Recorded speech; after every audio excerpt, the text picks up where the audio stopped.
ఈ రోజు మన రెసిపీ వచ్చేసి ఉప్మా రవ్వతో బోండాలండి. అయితే అప్పటికప్పుడు ఇన్స్టెంట్ గా చేసుకోవచ్చండి. చాలా క్రిస్పీగా చాలా టేస్టీగా ఉంటాయండి. ఇంకెంత ఫ్రెండ్స్ ఆలస్యం ఎలా చేయాలో ఏంటో అనేది వీడియోలోకి అయితే వెళ్ళిపోయి చూద్దామా మరి. ఇంకా ఇక్కడ ముందుగా నేనైతే ఉప్మా రవ్వ అయితే తీసుకున్నానండి. ఈ ఉప్మా రవ్వ అయితే వెయిట్ లో వచ్చేసి 300 గ్రామ్స్ అయితే తీసుకున్నాను. ఇప్పుడు ఈ ఉప్మా రవ్వని ఒక జార్ అయితే తీసుకొని అందులోకి అయితే వేసుకోవాలి. ఉప్మా రవ్వని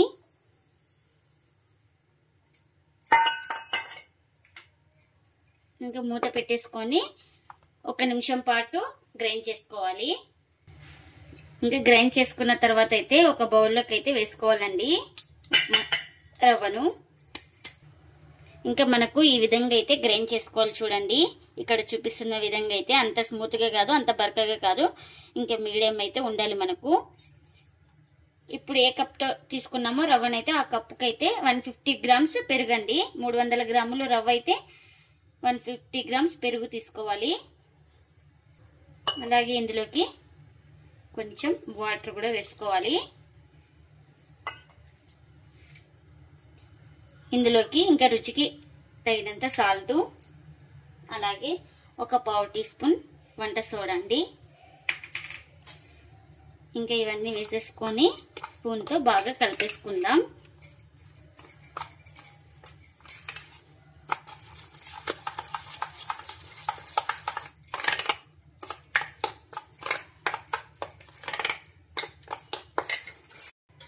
ఇలా మొత్తం బాగా కలిపేసుకొని ఇంకా ప్లేట్ అయితే పెట్టేసుకొని ఒక 15 నిమిషాలు అయితే పక్కన పెట్టేసుకోవాలండి. ముందుగా ఒక కడాయి అయితే పెట్టేసుకొని అందులోకి పల్లీలు అయితే వేసుకుంటున్నానండి. పల్లీలను బాగా ఫ్రై చేసుకోవాలండి. ఇంకా ఇలా వేగుతుండగా 1 ఇంచు అల్లం అయితే వేసుకుందామండి. చిన్నగా కట్ చేసుకొని అలాగే కొంచెం పుట్నాల పప్పు కూడా వేసుకోవాలి. అలాగే కొంచెం ఆయిల్ కూడా వేసుకోవాలి.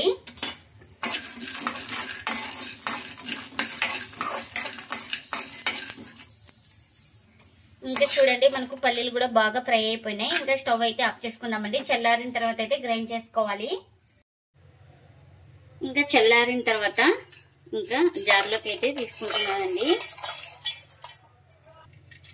ఇంకా ఇప్పుడు ఇందులోకి రుచికి సరిపడినంత సాల్ట్, నేనైతే ఈరోజు అయితే కారం చట్నీ అయితే చేస్తున్నానండి. ఇంకా కారం కూడా వేసుకోవాలి ఇందులోకి. మీరు కారం బదులుగా పచ్చిమిర్చి కూడా వేసుకోవచ్చండి. ఇంకా అలాగే కొంచెం వాటర్ అయితే వేసుకొని గ్రైండ్ చేసుకోవాలి. ఇంకా చట్నీ అయితే గ్రైండ్ చేసుకోవడం అయితే అయిపోయిందండి. ఒక బౌల్ తీసుకొని అందులోకి అయితే వేసుకుంటున్నా గ్రైండ్ చేసుకున్న చట్నీ. ఇంకా ఈ చట్నీకి పోపు కూడా పెట్టేసుకున్నానండి. ఇంకా పోపును కూడా వేసేసుకుంటున్నా ఇందులోకి. ఇంకా మనకు చట్నీ అయితే రెడీ అయిపోయింది. ఇంకా ఇప్పుడు ఒక 15 నిమిషాల తర్వాత అయితే మనకు పిండి కూడా బాగా నానింది చూడండి ఈ రవ్వ అయితే. ఇంకా ఇప్పుడు ఇందులోకి చిన్నగా కట్ చేసుకున్న ఉల్లిపాయ ముక్కలు, పచ్చిమిర్చి ముక్కలు, అల్లం ముక్కలు, అలాగే కరివేపాకు ఇవన్నీ వేసేసుకుందాం.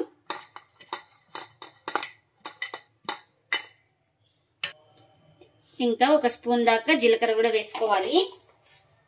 చిన్నగా కట్ చేసుకున్న కొత్తిమీర కూడా వేసుకోవాలి. ఇంకా ఇవన్నీ వేసేసుకొని బాగా కలిపేసుకుందాం.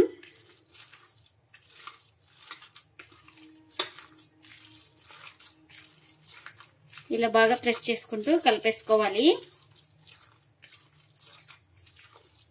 ఇంకా నాకు నీళ్ళైతే ఏం అవసరం అయితే లేదండి. ఇంకా మనకు సరిపోతుంది చూడండి. ఇంత లూజ్గా ఉంటే చాలు పిండి. ఇంకా మనకు బోండా వేయడానికి అయితే పిండి అయితే వీలుగా ఉండాలి. చూడండి ఇలా వేస్తే ఇలా సరిపోతుంది మనకు. ఇంకా ఆయిల్ కూడా పెట్టేసుకున్నానండి. ఆయిల్ కూడా హీట్ అయింది మనకు. ఇంకా ఇప్పుడు బోండా అయితే వేసుకుంటున్నానండి.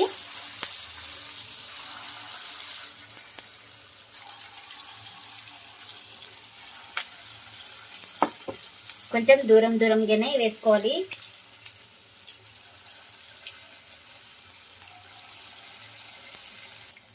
ఇంకా ఒక సైడ్ కాలిన తర్వాత అయితే ఇంకొక వైపుకి అయితే తిప్పేసుకుంటున్నానండి.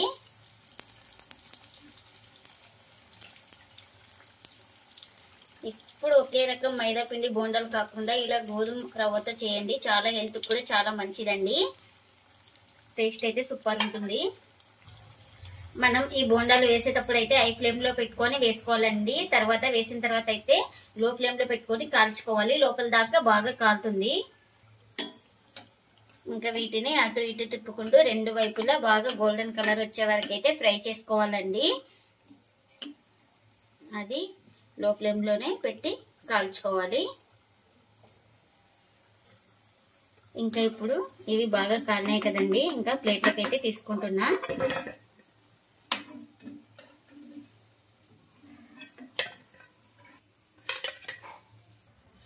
ఇంకా మనం వీటిని రవ్వతో చేస్తున్నాం కాబట్టి కడాయి నిండా అయితే వేసుకోకూడదండి. కొంచెం దూరం దూరంగానే ఉండాలి, లేదంటే అతుక్కుంటాయనేసి ఇంకా దూరం దూరం వేసుకోవాలి మనం.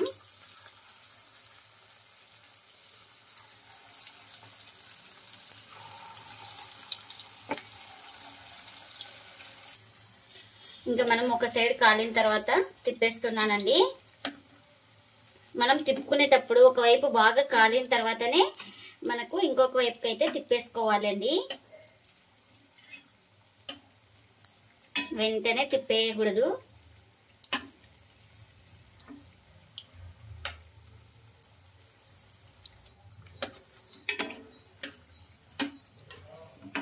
ఇంకా మనం అటు ఇటు తిప్పుకుంటూ బాగా ఫ్రై చేసుకోవాలి.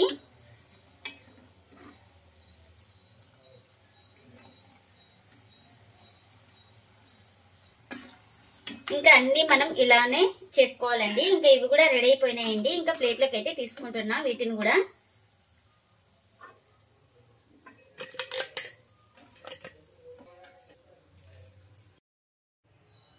ఎంతో టేస్టీగా కరకరలాడుతూ ఉప్మా రవ్వతో అయితే బోండాలు అయితే రెడీ అయిపోయినాయండి. ఇంకా ప్లేట్లోకి అయితే సర్వ్ చేస్తున్నాను నేను.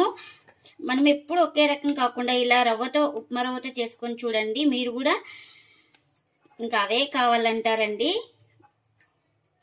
అంత టేస్టీగా ఉంటాయి. ఇంకా ఇందులోకి చట్నీ కూడా చేసుకున్నాను కదా, చట్నీ కూడా సర్వ్ చేస్తున్నానండి. చూడండి ఎంత కలర్ఫుల్గా ఉన్నాయో, చాలా క్రిస్పీగా చాలా టేస్టీగా ఉంటాయండి. ఇంకా లోపల కూడా మనకు చాలా బాగా ఫ్రై అయిపోయింది. మీరు కూడా తప్పకుండా ఒకసారి ట్రై చేసి మీకు ఎలా వచ్చిందో కామెంట్ అయితే చేయండి ఫ్రెండ్స్. ఇదండి ఇవాళ వ్లాగ్. ఈ వీడియో కనుక నచ్చితే ప్లీజ్ లైక్ చేయండి, షేర్ చేయండి, కామెంట్ చేయండి. అలాగే లైక్ చేసి సపోర్ట్ చేయండి friends. Thanks for watching. Bye bye.